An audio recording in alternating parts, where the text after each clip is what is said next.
On today's Locked On Hawkeyes podcast, Trent Condon LeShun Daniels get ready for the matchup against Nevada and the decision to stay with Spencer Petras at the quarterback position. Circling the wagons in Iowa football, we'll talk about that and a whole lot more as we go inside the Hawkeyes today. This is the Locked On Hawkeyes podcast. Our Locked On Hawkeyes, your daily podcast on the Iowa Hawkeyes. Part of the Locked On Podcast Network, your team every day.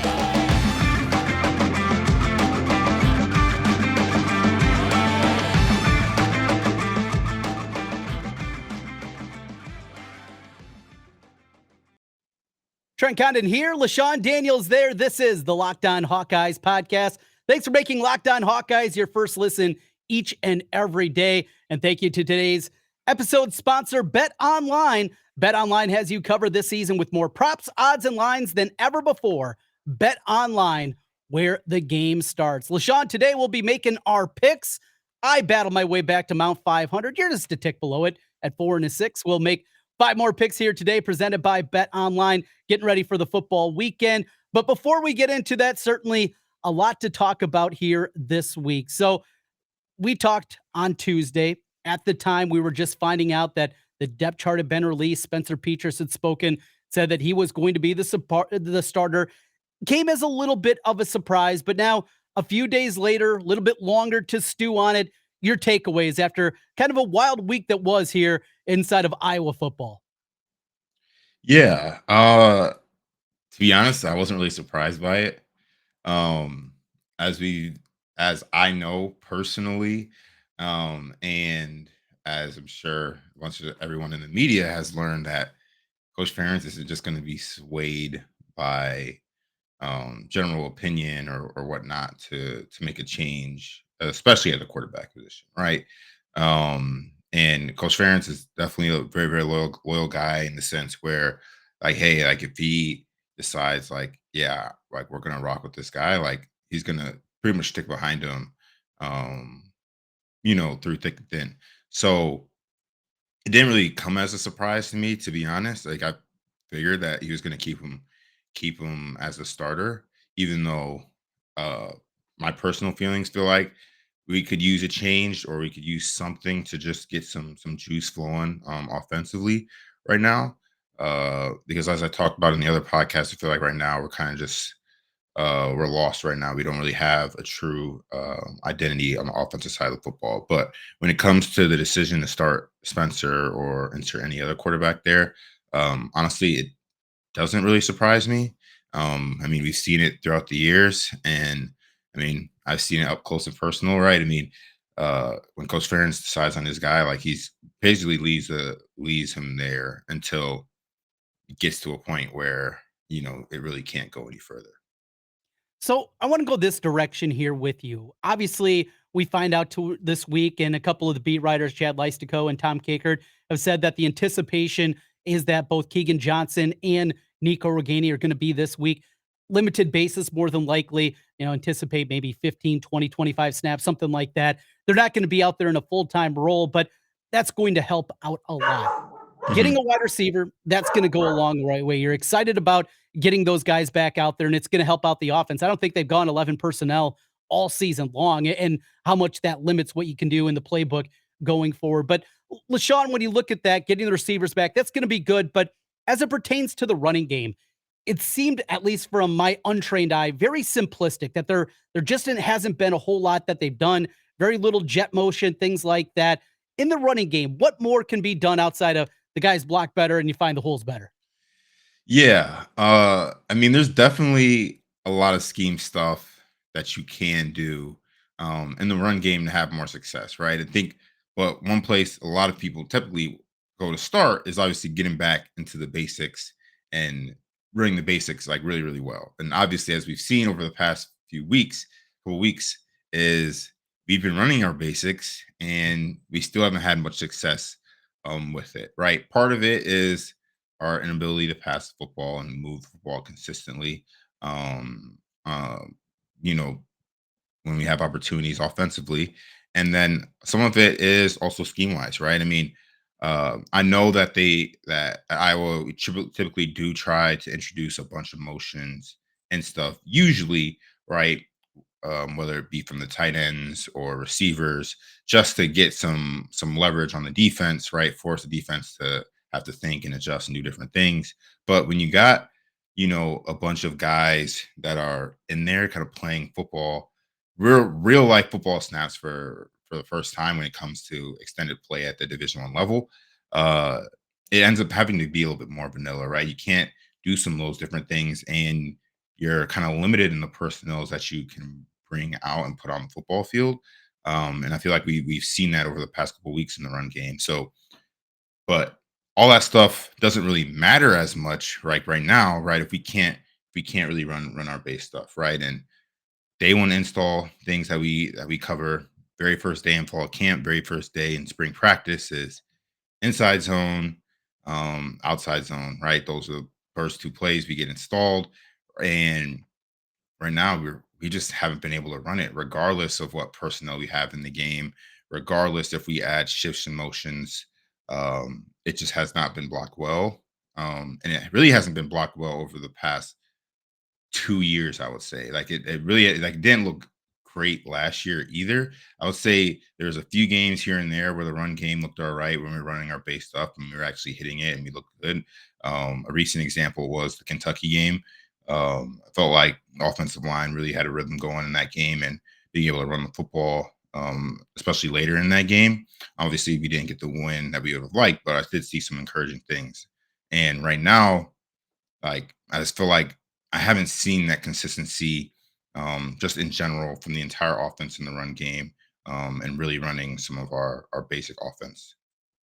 So there was earlier this week, I think it was on Sirius XM, and there was a former college player. I think it was Jacob Hester. That's who it was that was talking, the former LSU running back, and he was talking about what he saw out of this Iowa team, and looking at Iowa tipping things off, how the tight ends were lined up, how the offensive line were looking, those tendencies that, boy, on the surface, if a guy that doesn't even have the coach's film can pick that up on the TV feed, I mean, that's scary. You know the way that defensive coordinators are breaking things down.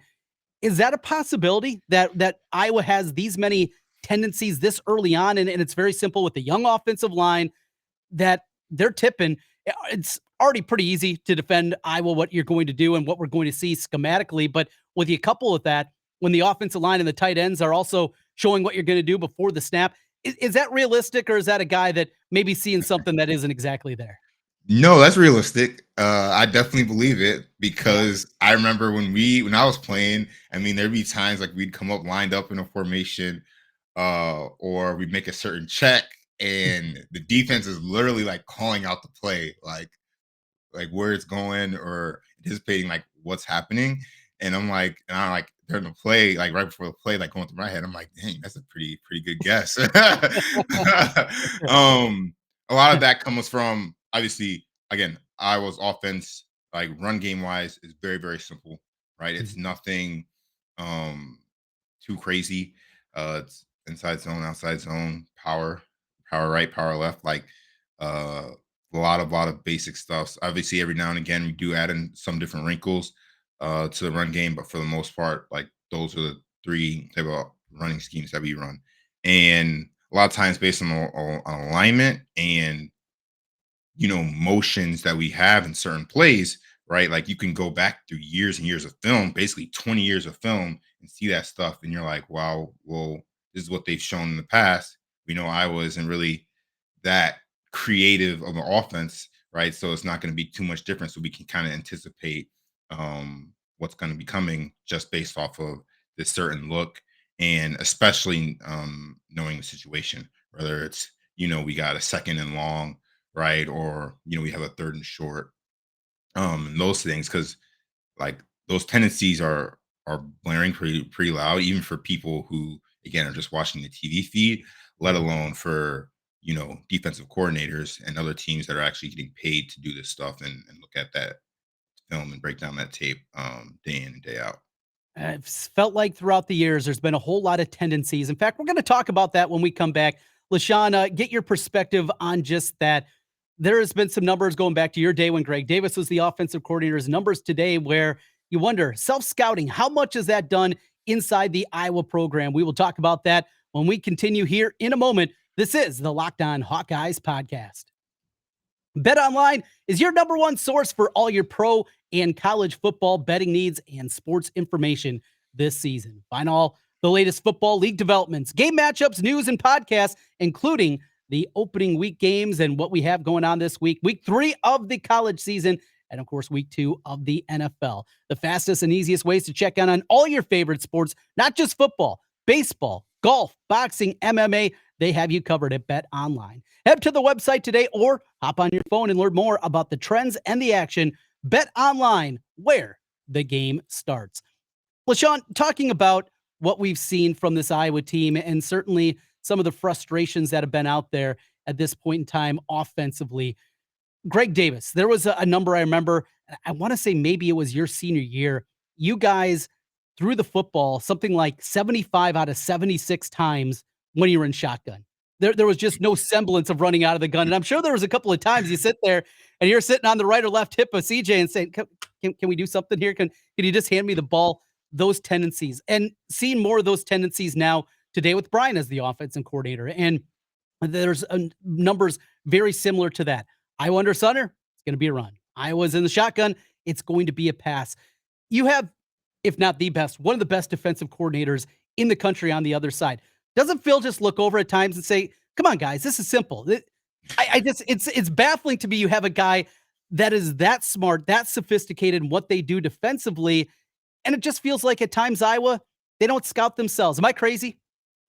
So you're not crazy. You're definitely not crazy. When I was in school, yeah, whenever we were in shotgun, yeah, it was like 90% of the time it felt like we were passing the football, right? And if we were running it, it was pretty much a draw play, right? Whether it be with the running backs, right, or it be with CJ, right? So yeah, I feel like a bunch of it goes back to kind of like that pride and knowing kind of what we do and being prideful in that. And obviously a little bit of ego goes in that too. It's like, hey, we want to line up, right? We want to play that old fashioned kind of Big Ten physical football, right? Line up under center, run the football downhill, kind of right at you and force you to stop it. But obviously, in this day and age, with how football has moved to obviously a more spread look, whether you look at it, in high school or all the way up to the professional levels, right? I mean, people are spreading guys out all the time. It's very rare where you see a consistent team kind of going under center a lot and running football downhill a bunch. So when you are scouting Iowa and you see, hey, if they're under center, most of the time it's either them running the football or they're doing some type of bootleg play action, right? It's very, very simple to defend against, right? And then you can also take a look at the personnel too, because it's like, okay, if they're bringing 11 personnel out, high probability they're going to be in shotgun, very, very high probability that it's going to be a passing play, right? Because I know when I was in school, like especially in practice, whenever we ran like regular run plays like out of the gun, like it never really looked great in practice, and part of that came just because at least you didn't practice it a bunch.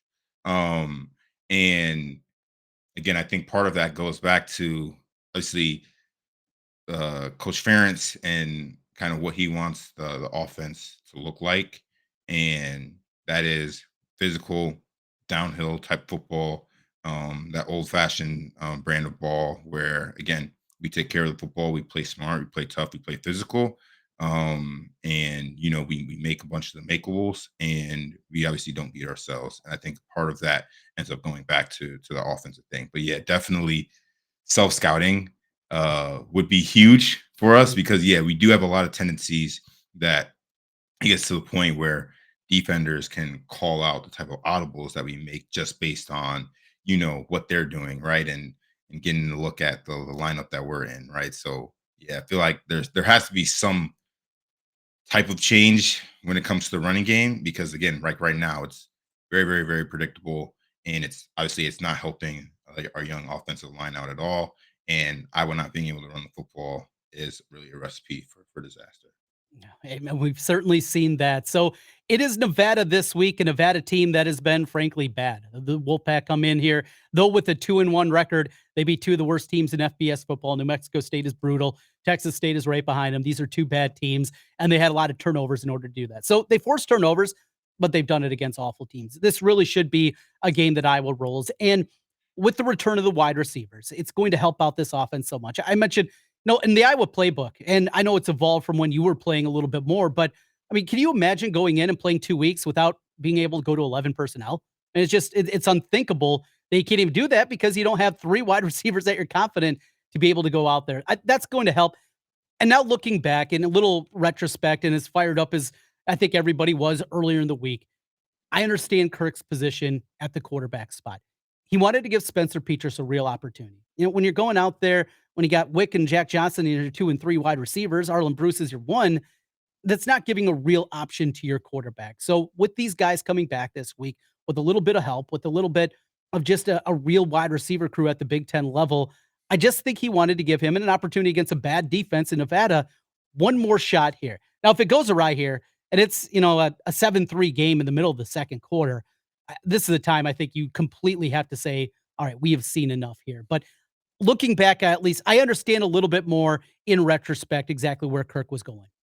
Yeah, yeah, exactly. I mean, and it's part of uh what a little bit what I've mentioned earlier, right? Like he chose his guy, right? And there's a reason, right, why they felt this way, going into the season, right? And 2 weeks in, again, it's a long year, right? Even as poor offensively as a whole, we've been not just Spencer, but everyone, right? Like you still want to give some guys some opportunity to gel a little bit, right? Especially when now we're going to get getting some guys back, which helps out the offense tremendously, right? Not limiting your personnel to 12 and 21 personnel type packages. So it's going to be a big help for Spencer to get those guys back.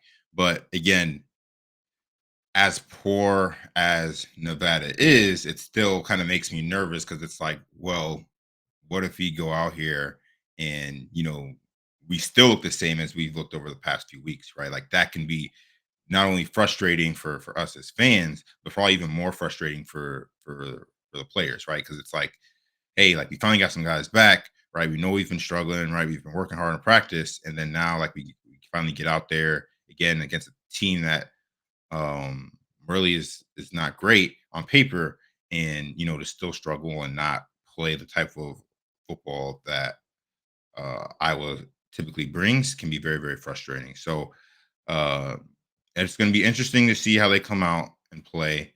I think they'll play again much better than they have the past couple of weeks, getting some guys back. But again, it's still one of those things that makes me nervous. Not nervous at the fact that uh that they're going to lose the game, but nervous in the fact like, are we going to see some type of improvement, right, offensively, right? Especially when during the football year you make your biggest jumps from week 1 to 2. Well, now that we got some guys back, how big of a jump are we going to make from week 2 to 3?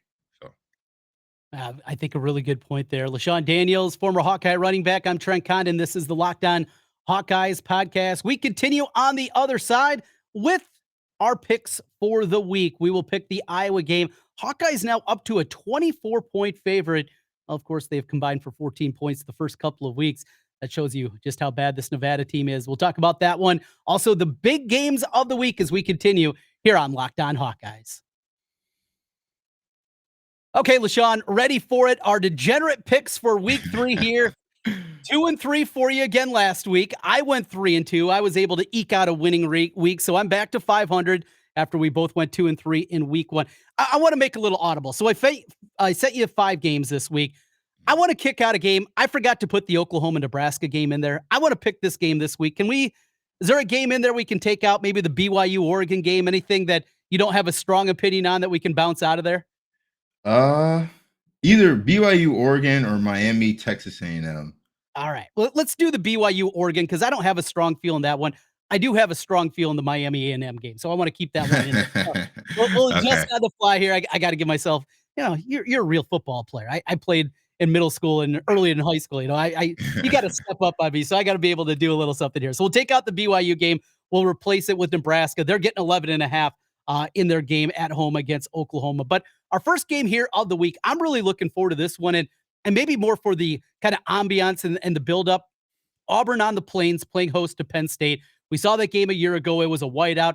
This one, 2:30 on CBS. Not a night game, but they're going to do an orange out. I think it's going to look really cool at Auburn, with the Penn State, obviously, whiteout, them coming to town here. I still don't have a great feel on this Penn State team. They're so inconsistent. They looked really good at times that Thursday night game against Purdue. They also looked really bad at times there. I think there's some young talent coming in. I'm excited about the future of what they're going to have maybe at both the running back spot and quarterback. But ultimately, Auburn, it's such a weird spot. They tried to get Brian Harsin fired after a second year. The weird boosters down there. I mean, LeShun, you never had to deal with boosters like those guys have down in the SEC in your playing days. It's a different animal down there. I'm going with Penn State, but I don't feel real confident. Where are you? Yeah, I'm in a similar boat. Like, again, I only watched Penn State the one time against Purdue. And as you mentioned, right, at times they looked really good, and there's at other times where they looked extremely poor, right, where they couldn't do anything offensively, couldn't stop anything defensively, right? It was just kind of a mess, right? And they're coming off a year where, again, where there is a lot of, right, possible like movement within Penn State. And again, right now this year they're trying to right that ship again, and I still don't have a good feel on how good they're going to be or how bad they're going to be. Kind of same thing with Auburn, right? I think Auburn was very, very pedestrian team last year as well, and again they had a bunch of offseason drama. So I don't really have a solid feel on either team. Obviously, it's not going to be easy to head down into the SEC and play an away game in that environment. We know Auburn's going to have a fantastic, turnout. It's going to be a great environment, but I do feel a little bit stronger about Penn State than I do Auburn, and I think that's where I'm going to be heading with my pick. Same side. We're both going to take the Nittany Lions here with our first pick of the day. All right, let's continue. And let's go to the game that I bumped out one to put in the other. Nebraska, I think it's more than anything getting rid of just that bad cloud that was hanging over Scott Frost. I heard a player, I think it was going into their second game after they, of course, lost week 0 to Northwestern. He said, yeah, we just want to win something for coach. It was like they felt bad for him and they had to do something. And they struggled even in that game against North Dakota. And then the wheels completely fell off, giving up 600 yards and 45 points to Georgia Southern, who was running the triple option a year ago. And they gave up 400 yards passing. Just absolutely incredible. Frost is fired, and I think ultimately that's going to help. They played really well last year at Oklahoma. They've been involved in so many tight games, and I think that continues here. I think we're going to see an inspired Nebraska team. I'll grab the 11.5 in the Huskers. Yeah, I think obviously moving on from Scott Frost is going to be a huge, huge deal for the Nebraska team, right? Obviously, they played Oklahoma tough last year. I mean, they played virtually every single football game they have tough, right? They make it more difficult than it needs to be, right? Or they play up to a team, right, where they should have no business really competing. And all that said, though, I still think that Oklahoma is a very, very strong football team. I think they got a fantastic coach in there right now who has big aspirations to see make a college football playoffs. And I feel like on their road to do that, Nebraska is just another team in the way. And I don't feel like they're going to have enough strength. Even being at home, even moving away from Scott Frost is going to be enough, right? I feel like there's a lot of different things that's going on within the Nebraska program that's preventing them from being where they probably feel they should be. And I feel like that doesn't really change too much this weekend. So I'm taking Oklahoma on that. Going with Boomer Sooner. All right, let's go to a game I told you have a strong opinion on this one. A&M, they make the change at the quarterback position, which is huge, right? I mean, you saw Hayes King. There was big-time struggles out of him. They go to the LSU transfer, Mac Johnson. Listening to a couple of people that cover SEC football, they mentioned there's been people, coaching staffs that were so shocked that Hayes King won that job. A lot of people think that Johnson's got a chance to still be a big-time quarterback after his transfer, the lefty, who will get the start here. I look at the bounce back factor. Miami, Van Dyke's a really nice quarterback. I don't think, though, depth-wise, they're quite ready for this. A&M's going to be ready. They They are so upset and frustrated after last week's awful performance. I think Jimbo is going to call a really good game. I just think A&M's locked in here. It's a big spread. I mean, you're just shy of a touchdown. You're laying 6, but I will lay it. I will take Texas A&M and lay the 6 points. Yeah, I feel like that spread is big. Granted, obviously, we saw what A&M looked like last week. Very, very, very poor. Just the entire team looked poor as a whole, right? I think that they're realizing that just because you get a bunch of 5-star recruits, that you can't just waltz in and win every single football game you play. You actually got to, coach these kids up and support them and really like lead them to win a football game. And we didn't see that last week. And I feel like though they will bounce back. Let's see, Jimbo Fisher has done a lot of good things in his coaching career, and I'm sure that last weekend left a sour taste in their mouth. So I'm sure that they're going to be trying to bounce back for sure. And the fact that they're at home, I think, is going to help them too. So I am going to take the spread with the Aggies, but I feel like Miami is going to still win it in a close one. All right. We're going with Miami in the spot for LeShun. Let's go to our 4th pick before we get to the Iowa game. And for that one, we go next to Michigan State, going out to Washington. So my nephew actually went to undergrad at Washington in Seattle, talked about what a great tailgating environment it was. They weren't very good when he was there, but he said how much fun it was. He could go, you could tailgate on a boat right there on the Sound, said it was just an incredible experience. And when the Huskies are good, it's a great environment. I don't know if they're good, but I think they're trending in the right direction. They got the right guy. That's what I know. Kalen DeBoer, a guy that played and coached at the University of Sioux Falls, a South Dakota guy, went to Fresno. He was incredibly good that spot. He has won everywhere he has been. Washington's a good job, and I think he's going to do a good job there. Michigan State, Mel Tucker going with all the mercenaries, all the different guys coming in the transfer portal. I think Washington's going to be ready. I think it's going to be a really fun game. I'm going to go with the slight home favorite. Give me Washington. I'll lay the 3.5. Mhm. I think I'm right there with you. Okay. To be honest, I think I'm right there with you today on that one. See, again, I still don't know enough about this Michigan State team. Obviously, I know that they were great team last year, led by a fantastic running back, right, who carried them a bunch of times offensively last year. And right now, early in the season, I feel like I don't know enough about them, right? I mean, they played like Akron last week, and then I don't even know who they played the week before. I think it was like Western Michigan, but they won both like pretty handily. But those aren't the most difficult of tests. And to have this first test to actually head out west, um, I think it's not going to be easy game at all. And I feel like Washington is going to come out strong and play extremely well. I see they're going to have a fantastic environment coming in, and I know that Michigan State, they're still trying to Coach Mel Tucker is still trying to build the culture that he wants within that program. So I feel like this is going to be a tough test for them, and I feel like Washington is going to actually come out on top on this one. All right. So we're both on the Huskies to cover the 3.5. Our final pick, of course, each and every week, the Iowa game, 6:30 kickoff on BTN. The Hawkeyes are up to a 24-point favorite.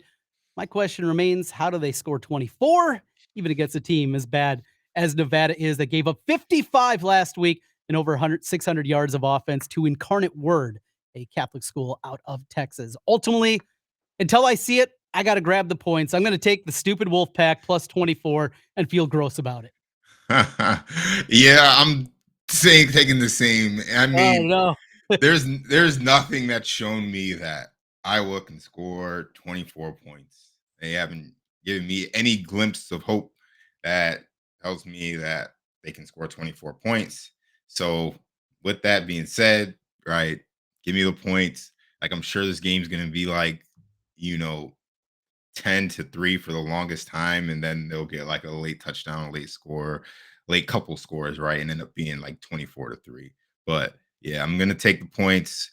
Hopefully the offense and Iowa proves me wrong though, and they come out firing on all cylinders and plays a fantastic offensive game. So at least for this week, we don't have to nag on it too much. Absolutely. Well, we'll talk about it next week with you. LeShun, is always a lot of fun here. Iowa 6:30 kickoff against Nevada, and then it's Big Ten play, and it'll be the first road trip of the season heading out to SUNY, the State College of New Jersey. Rutgers week 1 before Michigan comes to town the week after the final tune-up here. We'll talk to you next week, LeShun. Yep, for sure. Go Hawks. Go Hawks.